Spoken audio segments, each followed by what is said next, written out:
आज करीबन 7,000 करोड़ की ब्लॉक डील्स जो है मार्केट में देखने को मिल रही, जिसमें पेटीएम, एम्फेसिस, एमक्यू फार्मा की ब्लॉक डील्स शामिल है। सनी सर, ब्लॉक डील्स में तो हम एग्जिट दे रहे हैं इन्वेस्टर्स को जिन्होंने पैसा लगाया इन कंपनीज में।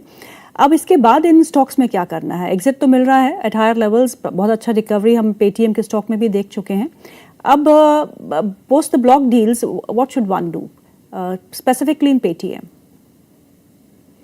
या अगेन ब्लॉक डील के थ्रू यूजुअली बड़े इन्वेस्टर एग्जिट करते हैं पुराने, और नए भी जुड़ते हैं obviously. So obviously one is bullish and one is trying to book profit out of the company, but obviously as an new investor we have to take call कि आगे जाके कंपनी में ग्रोथ रहेगी कि नहीं, and whether that company is available at an reasonable valuation. तो मुझे अगर कोई एक स्टॉक चुनना होगा अमंग द ब्लॉक डील, एक छोटी कंपनी जिंका लॉजिस्टिक में भी आज आई थिंक ब्लॉक डील हुई थी, तो मुझे लगता है कि logistic as a sector all of sudden has started doing well, and वहां मुझे लगता है कि जिस तरह से इकोनॉमी में एक्टिविटी बढ़ेगी उसके चलते logistic as a sector can do well, and Zinka logistic should be on radar. Paytm मुझे लगता है कि कहीं ना कहीं जो एक जो ग्रोथ आनी थी स्टॉक प्राइस में because of the recent better performance of the company, वो ऑलरेडी एक कैप्चर हो चुकी है। तो फेयर वैल्यू 1200-1300 रुपए के आसपास है, उसी के आसपास स्टॉक अभी ट्रेड कर रहे हैं। तो मैं थोड़ा वहां थोड़ा डीप होने की का वेट करूंगा। Mphasis again one of a decent company as far as IT pack is concern, but IT में जब तक इंडिया यूएस का ट्रेड डील के ऊपर कोई बहुत ज्यादा क्लैरिटी नहीं आती है तब तक थोड़ा सा कॉशियस अप्रोच रखना होगा। One the trade deal is in place, may be at that point of time one can look at an IT pack. Sunny sir, new age companies की बात कर दे, पेटीएम की आपने बात कर ली, आप नायका के नतीजे देखिए काफी अच्छे रहे थे, आप इटर्नल के नतीजे भी ठीक ठाक ही रहे थे। इन नतीजों के बाद जो हम न्यू एज कंपनीज में रिजल्ट्स अर्निंग्स देख रहे हैं वो काफ़ी अच्छी आ रही है। न्यू एज सेक्टर बोलूं या एक सेगमेंट बोलूं, आपको क्या पसंद है सबसे?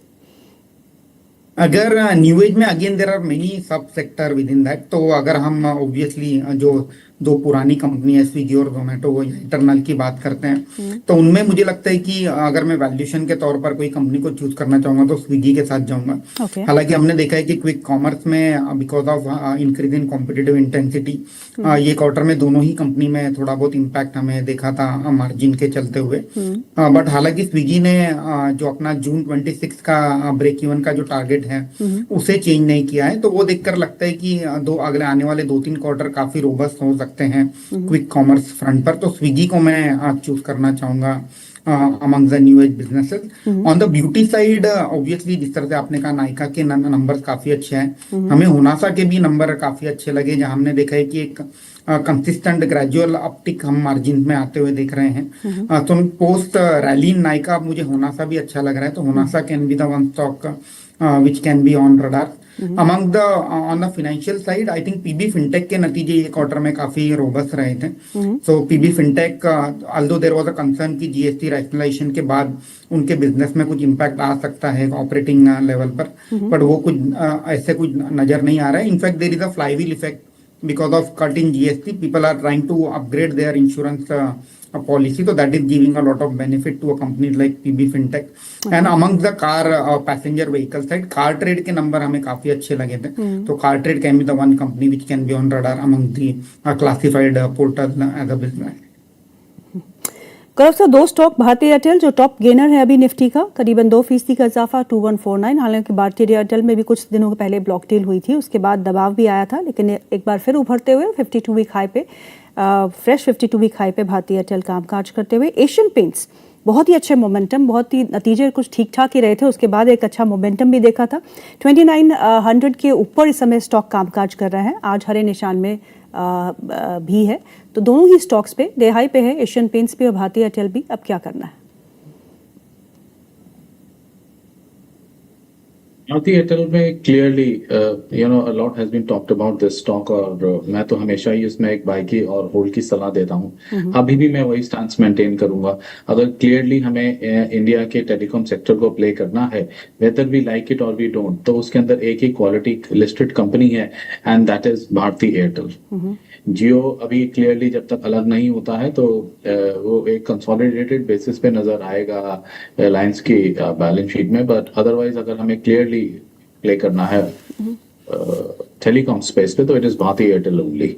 एशियन पेंट्स की जहां तक बात करें तो नतीजे अनुमान से बेहतर आए हैं। जिस प्रकार से एक्सपेक्टेड था कि एक्सटेंडेड मॉनसून की वजह से इनके बिजनेस को हिट लगेगा, जो कि एक कंप्लीटली नेगेटिव होता है और बिल्कुल अवॉइड किया जाता है उस समय रेनोवेशन एंड पेंट सेक्टर को, क्योंकि आउटसाइड वॉल्स का जो पेंट है वो कंप्लीटली उसकी सेल्स रुक जाती है और एक लार्जर पार्ट ऑफ इंडिया में एक्सटेंडेड मॉनसून का असर रहा है। कंसिडरिंग दैट ये रिजल्ट्स काफी बेहतर पोस्ट हुए हैं और उसी वजह से हम इनके स्टॉक प्राइस के अंदर एक अच्छा खासा उछाल देखने को मिल रहा है। जहां बिल्कुल एक शेयर को छोड़ दिया था एक लार्ज कैप कंपनी को, और just because of their consistent under performance, अगर हम एक ब्रॉडर नोट पे मैं बात करूं, करंट मंथ में ही सो फार उसके अंदर लगभग 16% का इजाफा आ चुका है। I think large cap space में इस महीने के सबसे अच्छे और बेहतरीन परफॉर्म करने वाले कुछ चुनिंदा स्टॉक्स में से ये एक है।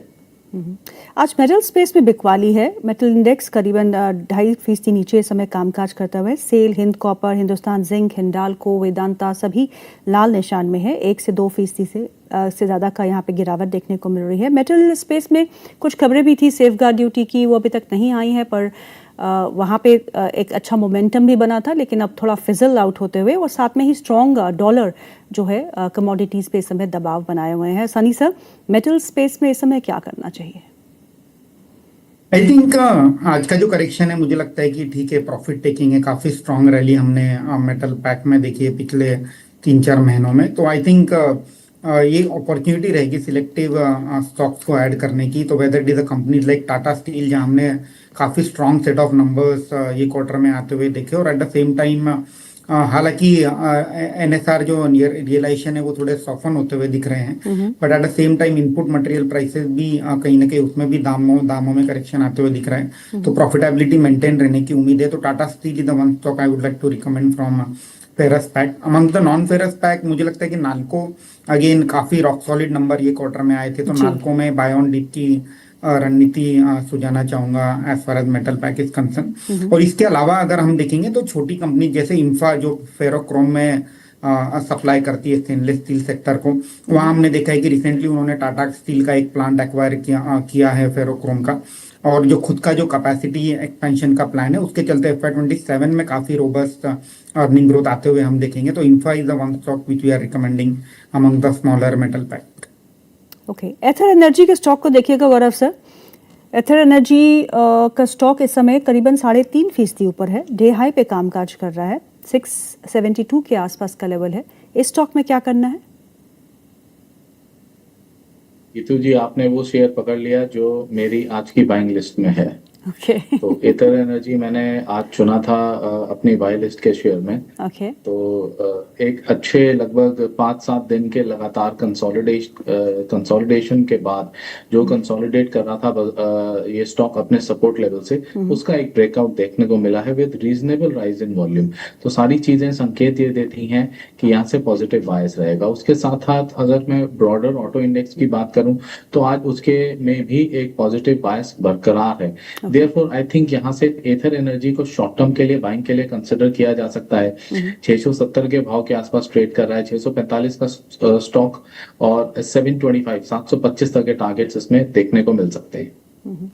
सनिता, रीसेंट लिस्टिंग्स की बात करते हैं। लेंसकार्ट 420 419 के आसपास ही कामकाज कर रहा है, बहुत विवाद में भी रहा, लेकिन लिस्टिंग ठीक ठाक ही रही, I mean decent enough, and it's still holding up. Groww ये स्टॉक जो है 70% ऊपर हो गया है, 1 लाख करोड़ का मार्केट कैप भी पार कर चुका है। I don't know what is working in grow, but yes, जिस हिसाब से उन्होंने IPO को प्राइस किया था उस हिसाब से the stock has done very well. आज फिजिक्स वाला की लिस्टिंग हुई, 33% प्रीमियम पे लिस्टिंग हुई, और this stock is also holding up. ये IPO मार्केट में इस समय इन स्टॉक्स पे क्या करना चाहिए? अगेन स्टॉक स्पेसिफिक अप्रोच रखना होगा, specially companies like pine lab और फॉर दैट मैटर फिजिक्स वाला, वहाँ स्ट्रीट एक्सपेक्ट करेगा कि जो पाथ टू प्रॉफिटेबिलिटी है उसके ऊपर कुछ क्लैरिटी मिले, क्योंकि यूजुअली अगर आप देखेंगे during an IPO tenure because of सेवी रिस्ट्रिक्शन बहुत ज्यादा फ्यूचर ग्रोथ पर कंपनी बात नहीं कर पाती है। तो I am sure now post listing investor will get lot of clarity on each and every business. जैसे हम फिजिक्स वाला में बात करते हैं तो online business is doing pretty well, offline business कहीं ना कहीं ड्रैग रहा है ओवरऑल प्रॉफिटेबिलिटी पर, क्योंकि वहाँ कंपनी ने बहुत एग्रेसिवली इन्वेस्ट भी किए हैं नए सेंटर्स ओपन करने में।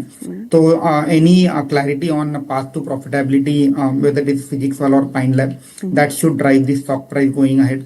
रही ग्रो की बात, तो आई थिंक ग्रो ने अपने वैल्यूएशन ब्रोकर के साथ कंपेयर करके अपनी वैल्यूएशन तय करी थी, और अब मुझे लगता है कि वेल्थ मैनेजर की तरह उनके वैल्यूएशन ऑलरेडी हो चुके हैं। तो we are currently trading at 50 times now price to earning multiple.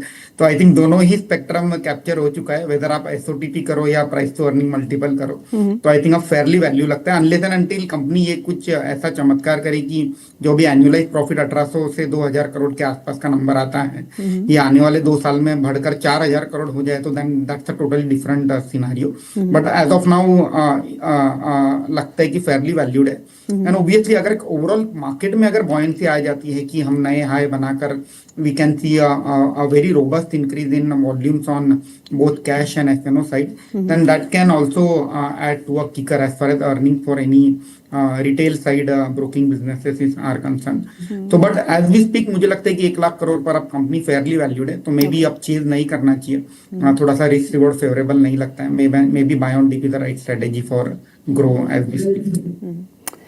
Gaurav sir, 2 stocks, एक हुडको जो करीबन 2.5% ऊपर है आज 244 के आसपास का लेवल है, दूसरा वोल्टास पिछले एक हफ्ते में देखें तो काफी अच्छा प्रदर्शन वोल्टास का भी रहा है, 1391 के आसपास का लेवल है, 1.5% ऊपर।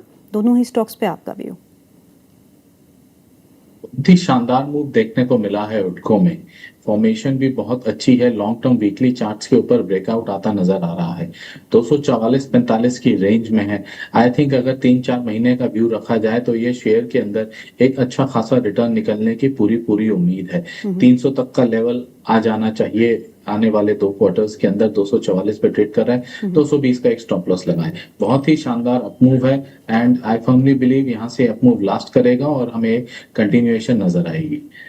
अगर हम वोल्टास को देखें तो वोल्टास के अंदर अभी स्टिल एक कंसोलिडेशन फेज में ही चीज ट्रेड कर रहा है। I think one should wait for 1500, एक बार वो सरपास होगा तभी कुछ अपमूव के लिए कंसिडर करना चाहिए। अभी एक ब्रॉड रेंज बनी हुई है, लगभग 1300 on the down side and 1500 on the higher side, ये रेंज के अंदर ही ट्रेड कर रहा है। One should wait for a breakout.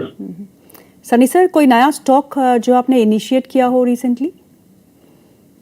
हमने इनिशिएट तो नहीं किया है, that's a work in progress, but एक स्टॉक हमने अभी क्लाइंट को रिकमेंड किया है, वो है कल्पतरु प्रोजेक्ट्स इंटरनेशनल लिमिटेड KPIL, जो कि इंफ्रा कंपनी है, प्रीडोमिनेंटली T&D और बिल्डिंग एंड फैक्ट्रीज में ऑपरेट करती है।